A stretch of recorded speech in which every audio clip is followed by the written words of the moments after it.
My name is Renata, and I was 29 the afternoon my mother-in-law looked at my 4-month-old son in a living room full of family and said, "Let's all just be honest. That baby is not my son's." The room went silent. My husband, Caleb, was standing right there, holding the diaper bag. And he didn't say a word. He didn't defend me. He just looked at the floor. My son, Micah, was asleep on my shoulder. 4 months old. He had Caleb's exact ears, and Caleb's cowlick, and a birthmark in the same spot on his neck. And my husband's mother stood in front of 24 relatives and called him a bastard, and called me a liar, and my own husband studied the carpet. But here's the thing about me. I knew my son was Caleb's. I knew it the way you know your own heartbeat. So I did the one thing Vivian never expected from the quiet girl she'd always looked down on. I looked her dead in the eye and I said, "Fine, let's get a real test. Let's settle it."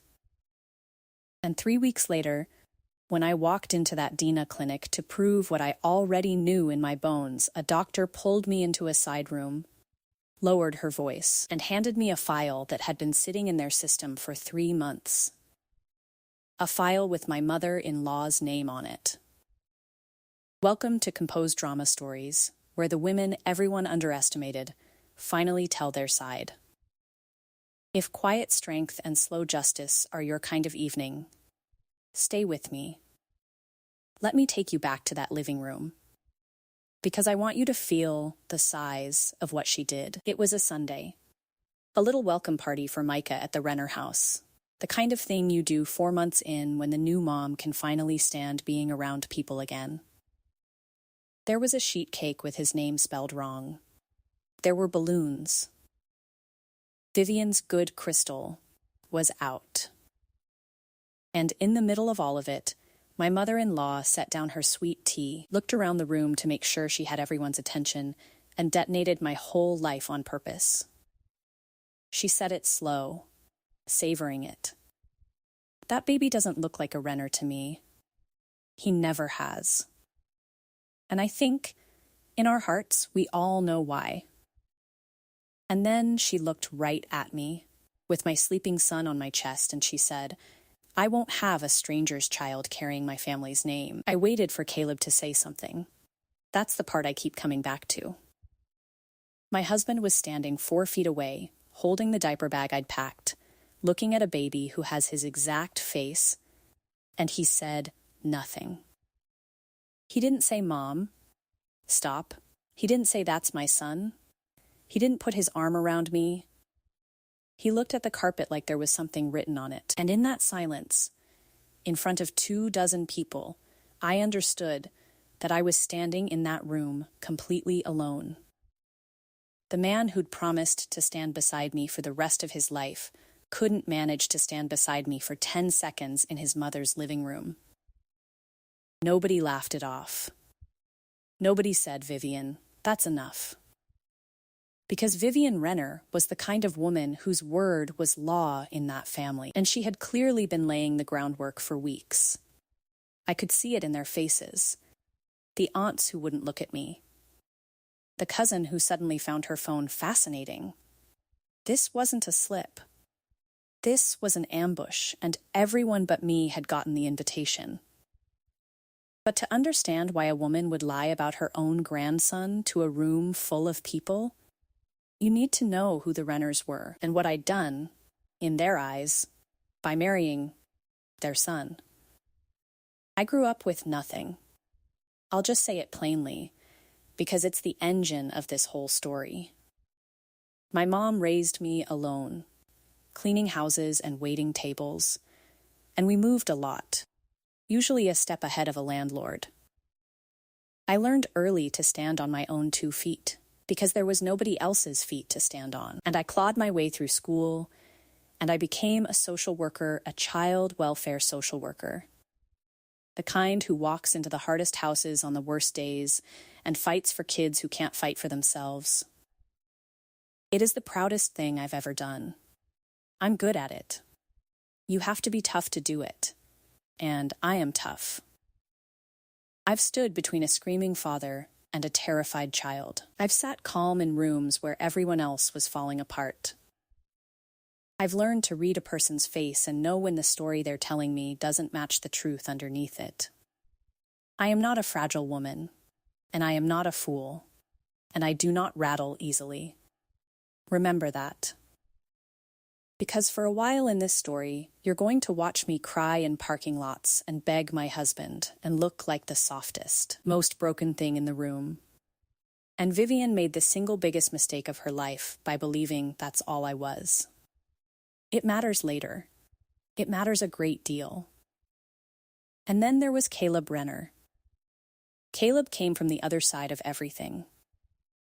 The Renners weren't rich, but they were the kind of family that had a name in their little corner of suburban Houston Old Church, country club adjacent, a family that talked about itself like a brand.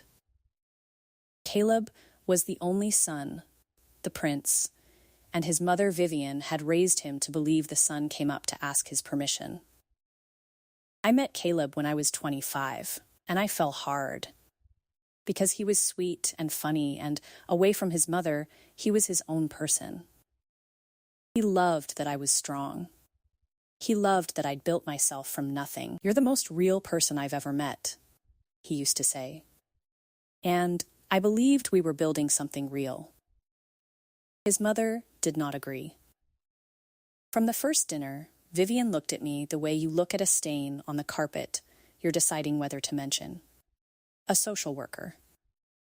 A girl with no family money and a single mother who cleaned houses. "Caleb, you could have anyone," she told him, not even bothering to lower her voice enough that I couldn't hear. To my face, she was all syrup and sweetheart.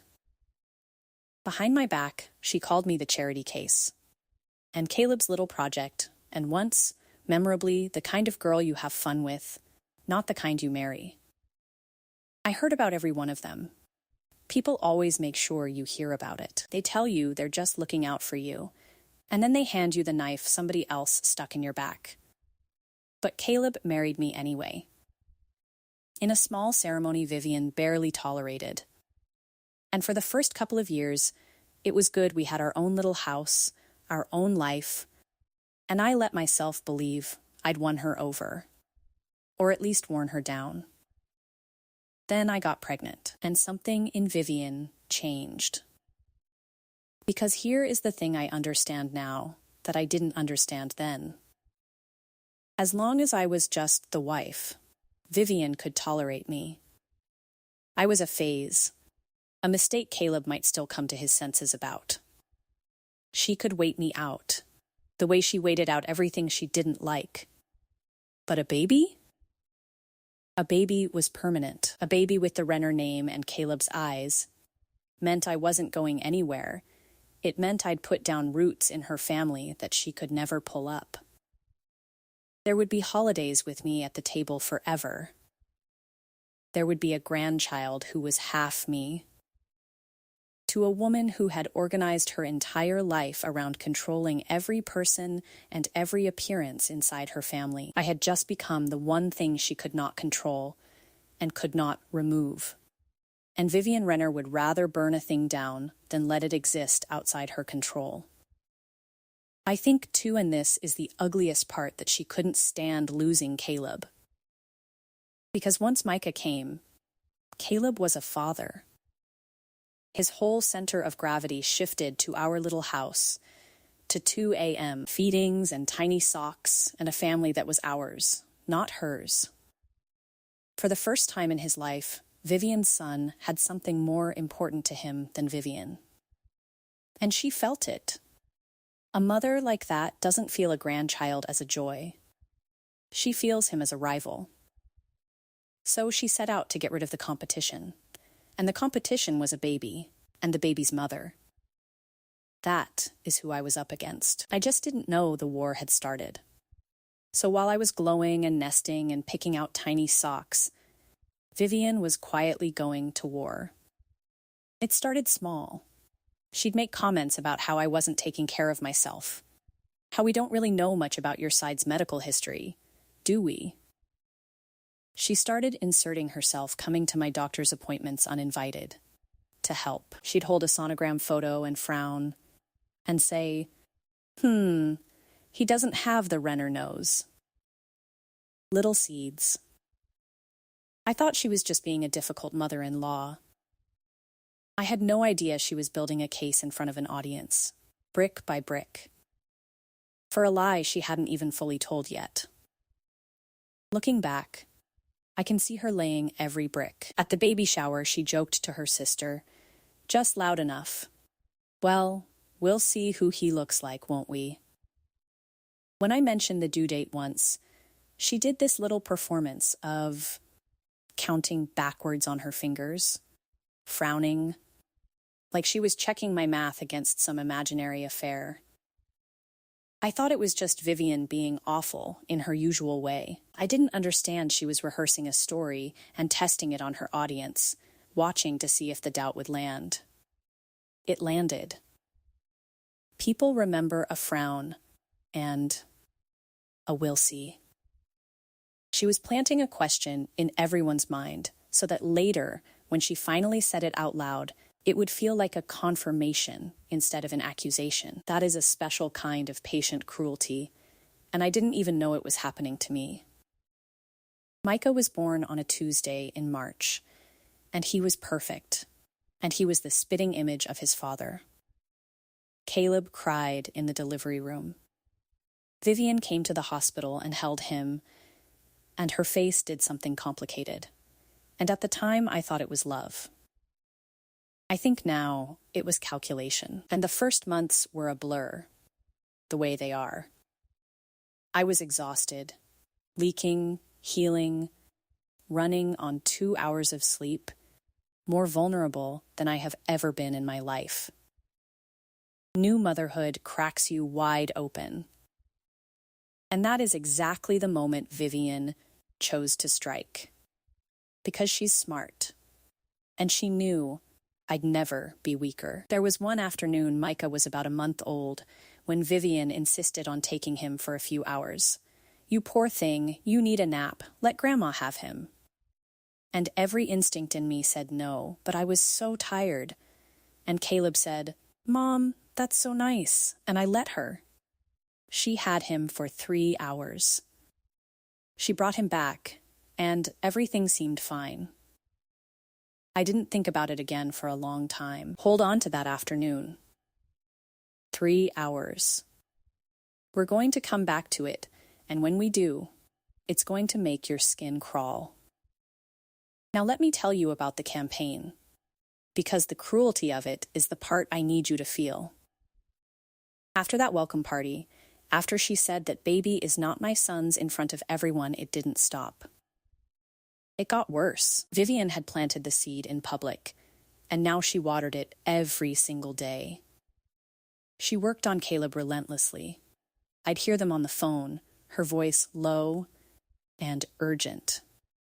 "I'm just saying, look at the timeline, Caleb. A mother knows these things. Don't you want to be sure before you give that child everything?" She never had a shred of evidence, because there was none.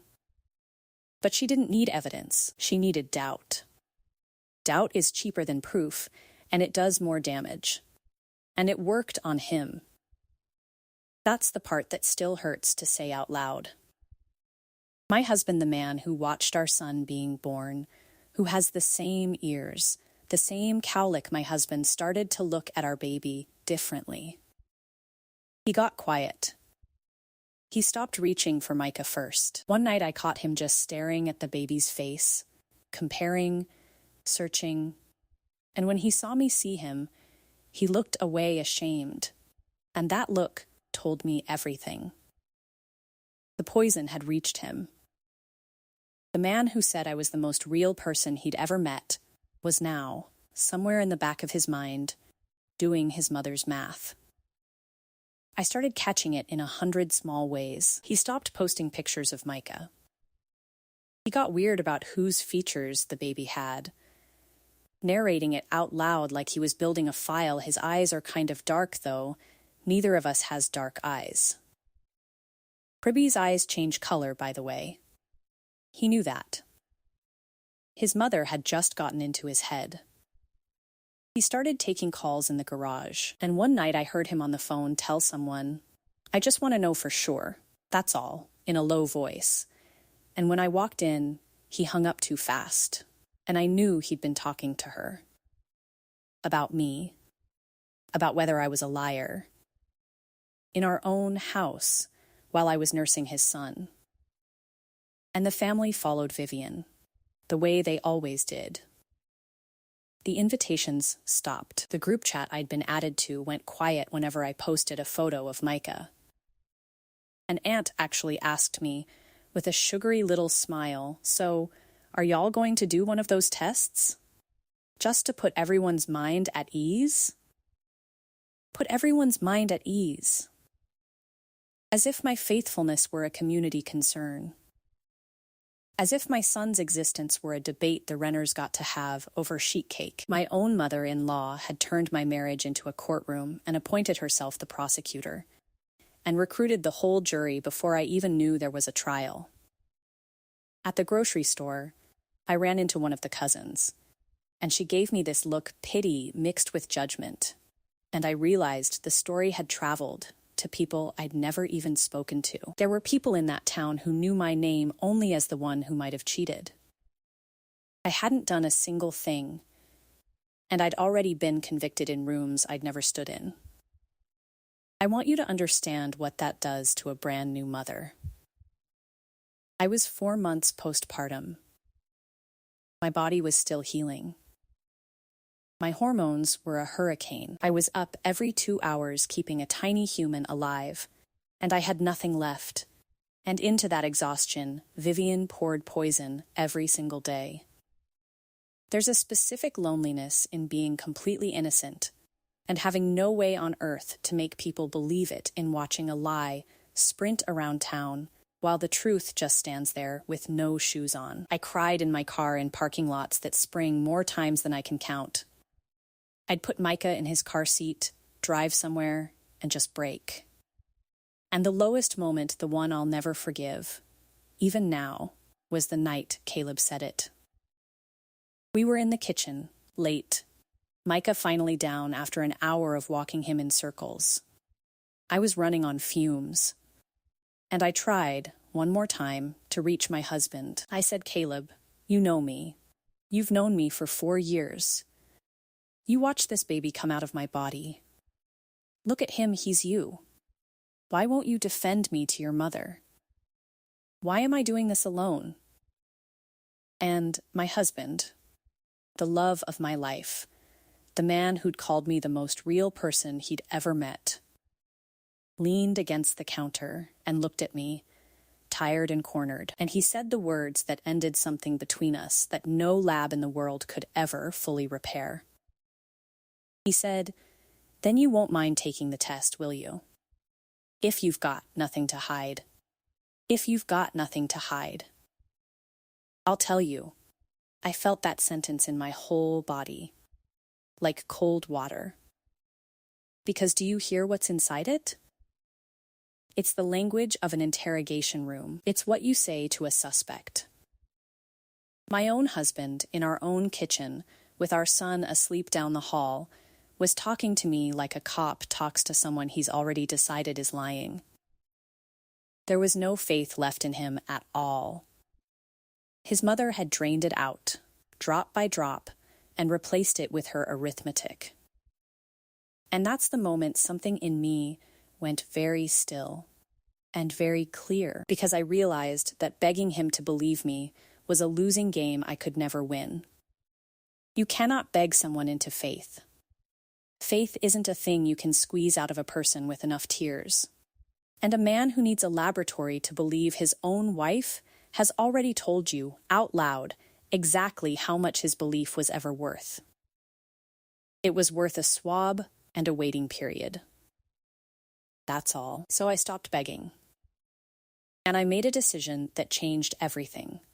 I said, "You're right, Caleb. I don't mind at all. In fact, I'm going to set it up myself. The real kind. The legal kind, with the IDs and the chain of custody. So nobody, not you, not your mother, Not one single person in this family can ever question it again. Chain of custody, by the way, just means the test is done so carefully, with verified identities and a tracked sample, that the result holds up in a courtroom. Not a drugstore kit. The real thing. And I watched something flicker across Caleb's face when I said it so readily. Because a guilty woman fights a test. An innocent one books it herself. I think that was the first crack in his mother's story, right there in our kitchen.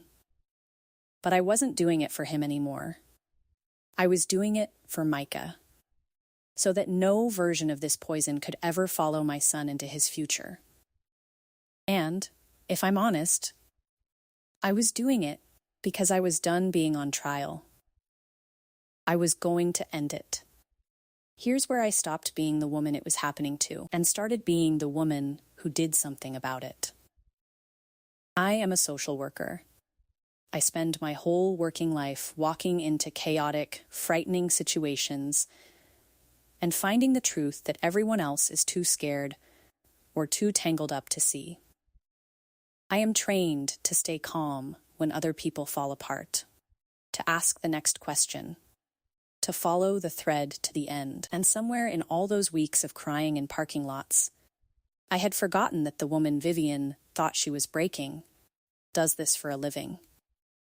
So I dried my eyes and I went to work on my own life, the way I'd work any case that came across my desk.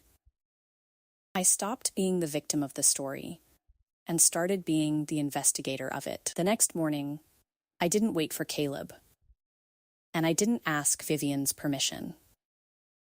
I got on the phone, and I found the most reputable, accredited DNA testing center in the Houston area, the gold standard, the one the courts and the agencies use, the one I'd referred families to in my own job.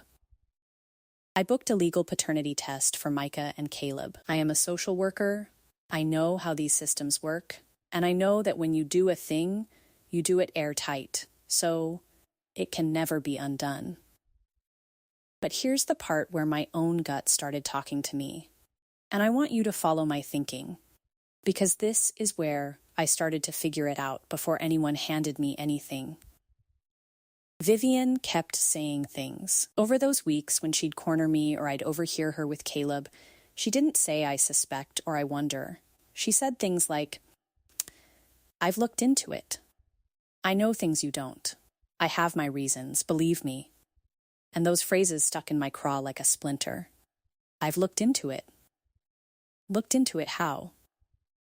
You can't look into a baby's paternity by frowning at his nose. That's not looking into anything. That's just being cruel. And then I remembered that afternoon. The 3 hours. When Micah was a month old and she insisted on taking him, and I was too tired to fight it. And a cold feeling started crawling up my spine. Because I do this for a living, I read situations. I notice when a story doesn't add up, and Vivian's story didn't add up. Her confidence didn't match her evidence, unless she had evidence I didn't know about. She was too steady. That was the tell. In my work, when somebody is accusing without proof, there's a wobble in them, a defensiveness underneath the noise, because some part of them knows they're guessing. Vivian had no wobble. She had the smooth, smug certainty of a woman who already knows the answer and is just deciding when to use it. And that did not fit a person who was supposedly only worried. It fit a person who had already checked. The frowning at the baby shower, the counting on her fingers that was theater for the family. But the certainty in private, the I've looked into it that was real. And it had to be coming from somewhere. I didn't have proof. I just had a social worker's instinct screaming that Vivian had done something to my child during those 3 hours. So when I walked into that clinic, I wasn't only going to prove Micah was Caleb's. I was going there to find out what my mother-in-law had been looking into. I wasn't a frightened wife anymore. I was already hunting. The day of the test, I took Micah myself. Caleb came too, sullen, because his mother had told him to make sure it was done right. We did the cheek swabs. We showed our IDs. Micah charmed everyone in the waiting room, because he's a charmer, like his dad. And we were about to leave when the doctor, a calm, sharp woman named Dr. Okafor, who oversaw the lab, asked if she could speak with me. Just me, privately. My heart started pounding, because I just knew, that the splinter was about to come out.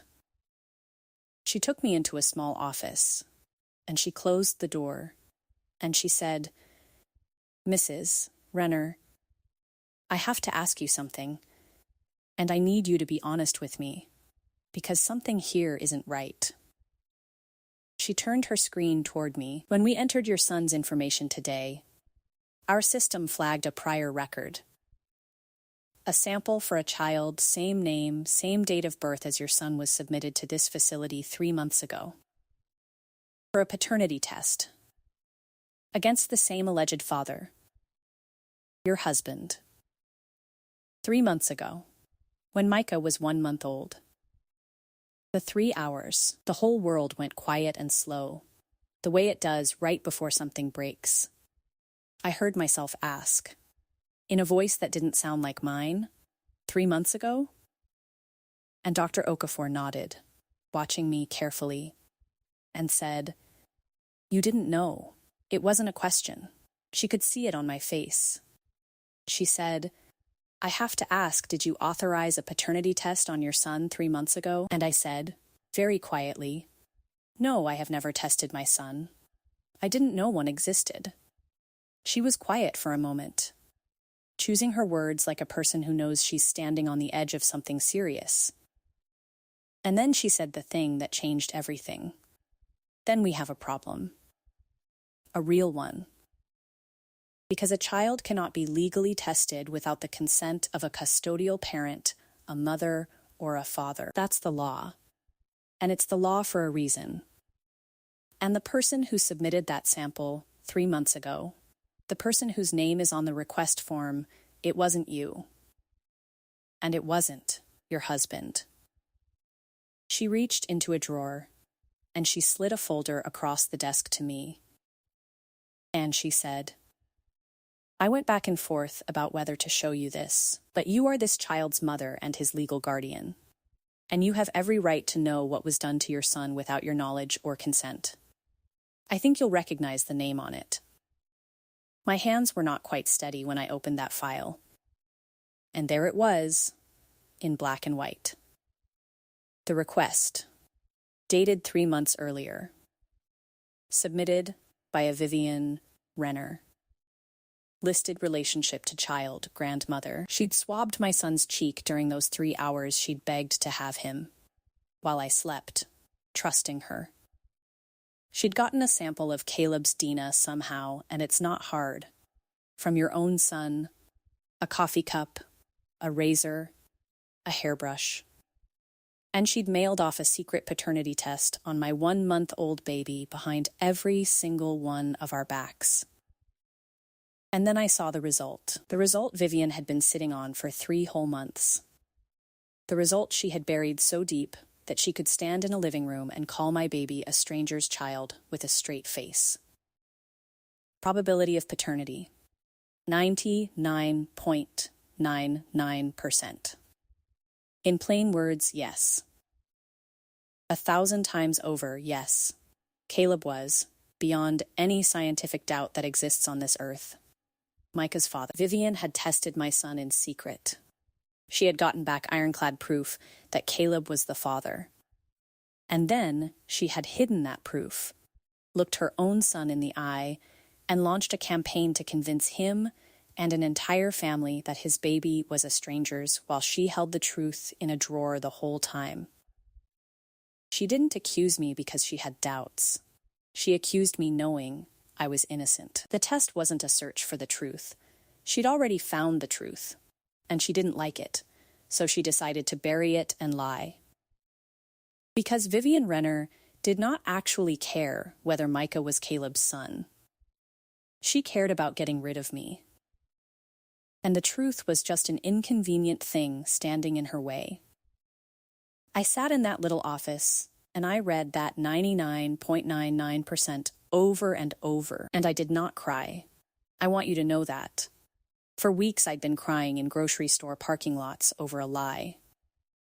But sitting there holding the proof of my mother-in-law's deliberate, knowing cruelty, I went cold and calm and steady, the exact way I go at work, when a situation turns dangerous and somebody has to keep their head. Because I finally understood what I was actually dealing with. I had thought I was up against a paranoid, suspicious old woman who'd jumped to an ugly conclusion. I was wrong. I was up against a calculating liar who had searched for the truth, found it, confirmed beyond any doubt that I was innocent, and then chosen to bury that truth and call me a liar anyway, for 3 months, to my husband's face, in front of his whole family. That is a different kind of enemy entirely. And a liar who has overplayed her hand that badly, who has put her own name in writing on the very proof that damns her, that liar has handed you the rope. All you have to do is be steady enough to use it. And here's the thing about me that Vivian had spent years getting wrong. The thing she priced as weakness, I am very, very steady. I asked Dr. Okafor for a full copy of everything. The original request form, the original result, the chain of custody paperwork with Vivian's name and the date she submitted it. She printed it all, and as she handed it to me, she said something I'll never forget. She said, "What that woman did, taking a child's DNA and testing it without a guardian's consent, that's not just cruel. Depending on how she obtained that sample, it may have crossed a legal line. You should talk to someone about your options." And she put her hand over mine for just a second. But I want to be very clear about something, because it matters to the whole point of this story. Dr. Okafor handed me a file. She did her job, she did the right thing, and I'll be grateful to her forever for it. But she did not fight my battle. She handed me information, and then she went back to her work, and everything that happened next, I did. Myself, with my own 2 hands and my own steady voice. Nobody rescued me. I want that on the record, because for weeks I'd been waiting, somewhere deep down, for someone, my husband, the family, anyone to stand up and defend me. And the lesson of that little office was that the person I'd been waiting for was me. Now let me tell you how I ended it. That night I did not call the family. I did not announce anything. I sat across from Caleb at our kitchen table, just the 2 of us, Micah asleep in the next room, and I put the file in front of him. 1 folder. No audience. No performance, I said. Before we go any further, you need to read this. I watched his face change page by page. I watched the moment he read the date, 3 months ago. I watched him find his mother's name on the request line. I watched him reach the result, 99.99%, and then I watched him sit very still, the way a person goes still when the floor drops out from under everything they thought they knew. When he finally looked up at me, he didn't say anything at first. His eyes were wet. And I said it quietly, because quiet was the only register I had left. Your mother already knew. She's known for 3 months, and she chose to lie to your face and mine, and everyone else's the entire time. That was the moment Caleb truly woke up. Not in his mother's dining room with an audience. Here, privately, where the truth had no performance in it and no escape. He tried to speak. I held up one hand. I don't need you to apologize yet. I need you to understand what happened. She didn't have doubts about Micah. She had a lab report that told her she was wrong. And she buried it. And then she kept going. He understood. I could see it settle over him like weight. I told him how we were going to handle it. Not ask. Tell. Because I was done making decisions by committee in that family. I said, I am going to let the family know what was found. Not to make a scene. Not for drama. Because every person in that room who turned away from me deserves to know what they were used for. But I am doing it my way, and you are going to stand beside me this time. Not behind me. Not silent. Beside me. And he did. The following Sunday, when the family gathered at Vivian's house, the same crowd, the same room where she'd humiliated me over sheet cake, I walked in calm and clear. No envelope theatrics. No dealing out pages like cards. I had said what needed to be said to the person who mattered most. The night before, in private. This was simply the truth arriving where it was owed. I spoke plainly. I told them what had been found at the clinic. I told them about the prior test, the one Vivian had run 3 months ago. In secret, using my sleeping newborn. I told them the result. Caleb was Micah's father, confirmed before any of this campaign had even begun. And I told them what Vivian had done with that result. Nothing. She'd buried it and kept lying. I wasn't loud. I didn't need to be. The truth, stated plainly to people who have been lied to, does its own work. Vivian opened her mouth, and what came out was, that's private medical information you have no right to, and that was the worst possible thing she could have said. Because it wasn't a denial. It was an admission. The whole room heard it. A woman wrongly accused of running a secret test says, I never did that. Vivian said those are private. She confessed in front of everyone without even meaning to, the way liars always do when the floor finally drops out from under them. And I turned to Caleb, who was standing beside me finally beside me, and I let him say his piece to his mother. That part was his to carry. He'd been her instrument long enough. Dismantling that was his work to do, not mine. I had finished mine the night before, at our kitchen table, where the only audience was the truth. Here's how it ended, because the reckoning was just the beginning. That conversation did what Vivian's whole campaign never could. It told the truth to people who couldn't unhear it. You can spin doubt. You can spin a frown and a we'll see who he looks like. You cannot spin a lab report with your own name on the request line. The family that had quietly turned against me turned, all at once, against her.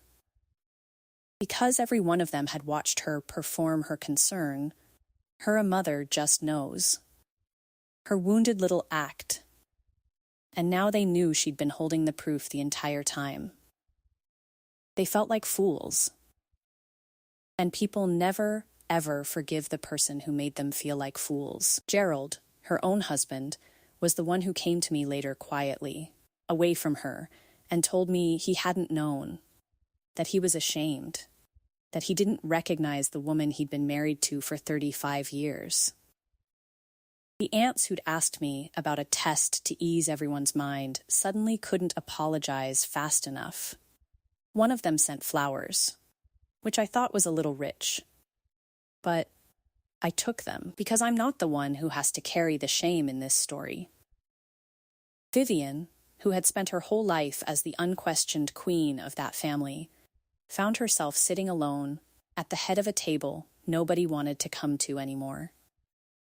The Sunday dinners thinned out. The phone stopped ringing. She had set out to remove one person from her family, and the only person she'd succeeded in removing was herself. That's not me getting revenge. I never raised my voice, never told a lie, never did a single thing but speak the truth where it was owed. That's just what a lie costs when the truth finally walks in the door. She built the gallows. She just didn't notice she was standing on them. And I did talk to someone about my options, like Dr. Okafor suggested. I learned that what Vivian did, obtaining a child's DNA and submitting it for testing without the consent of a custodial parent, is, in our state, a real legal wrong. The kind that can carry real consequences.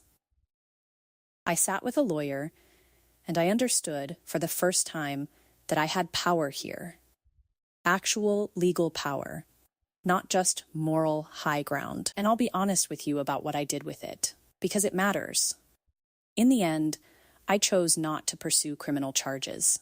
Not because she didn't deserve them, she did. Because my son deserved a mother whose energy went into raising him, not into a years-long courtroom war with a bitter woman who'd already lost everything that mattered to her. Walking away from that fight wasn't weakness. It was me deciding where my one wild and precious life was going to be spent, and it was not going to be spent on Vivian. But I did use that power for one thing, and I made it permanent and ironclad, in writing, with a lawyer's signature on it. Vivian Renner does not get unsupervised access to my son.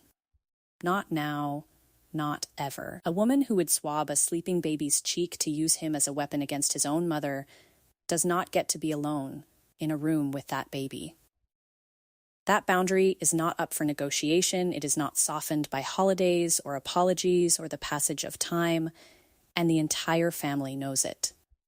Not one of them argued. They'd seen what she was capable of. And Caleb. I'm not going to wrap that part up in a bow, because real marriages don't come with bows. He did the work, and I mean real work, not a tearful sorry in his mother's dining room. He went to counseling, alone and with me. He cut his mother's grip on him, finally, completely. In a way, I'd waited our whole marriage to see he chose his wife and his son over his mother out loud to her face, and he held the line even when she cried and guilted and raged. And slowly, over a long time, on my timeline and not his, I let him back into my heart. Not because he rescued me, he didn't. I want to be so clear about that. I rescued myself and my son. I let him back because he finally became a man worth choosing. But it was my choice to make. And I made it with my eyes open. The power in our marriage shifted that spring, and it never shifted back, and we are honestly better for it. He will never again, as long as he lives, need a laboratory to believe his wife. Micah is 3 now. He has his father's ears and his father's cowlick, and his preschool teachers tell me his mother's stubborn streak and his mother's way of staring a problem down until it gives up. Good, he's going to need both. And when he's old enough, he will grow up knowing exactly one version of how he came to be so loved and so protected. That his mother stood in a room full of people who doubted her, and she didn't beg, and she didn't break, and she didn't shed a single tear. She just spoke the truth where it was owed, and let it do what the truth always does in the end. So here's what I learned. Sitting in that little office with a 99.99% in my hands. I spent weeks of my life trying to make people believe I was innocent. Crying, explaining, begging my own husband to have faith in me. And it never worked. Not once. Because here is the hard truth at the center of this whole thing. You cannot prove your way into someone's faith. Faith is a thing people either give you or they don't. You can stack evidence to the ceiling, and it will satisfy their curiosity. But it will never give you the thing you actually wanted, which was for them to have believed you without it. And the moment someone you love says, just take the test, if you've got nothing to hide the moment they ask you to prove you didn't betray them, the betrayal has already happened. Theirs, not yours. The person who needs evidence to believe you has already told you, in plain language, that they didn't. I learned something else, too. Something it took me far too long to see. I spent that whole spring waiting to be rescued. Waiting for Caleb to wake up and defend me. Waiting for one aunt to say this is wrong. Waiting for someone, anyone, to stand up for the obviously innocent woman in the room. And nobody did. The cavalry never came. The only person who was ever going to stand up for me was me. And the day I stopped waiting and walked into that clinic myself was the day everything turned. Not because someone handed me a file. Because I went and got it. So I'll leave you with this. And it's the thing I wish I'd known before I wasted all those tears. You do not owe proof of your character to people who have already decided you're guilty. You will never win that game. Because they don't want to be convinced they want you on trial. Because you're easier to control there. Stop trying to earn the belief of people committed to your guilt. If you need the truth, go get it, but get it the way I did. To protect the innocent, and to end a liar's power, not to win over the people who should have believed you for free. Your innocence was never really the question. Their faith was.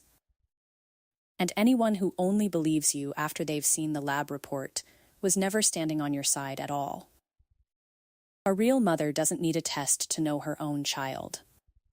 And a real partner doesn't need one to know you, and never will. The ones who demand it believe them. They are showing you, as clearly and as honestly as anyone ever will, exactly who they are. Thank you for sitting with me through all of it. If this reminded you of someone a person made to prove an innocence they never owed, or a family that chose a comfortable lie over an inconvenient truth, share it with someone who needs to hear it. And tell me in the comments, have you ever been asked to prove something you should never have had to prove? By someone who was supposed to have faith in you? I read every single one. Hit subscribe, and I'll see you in the next story.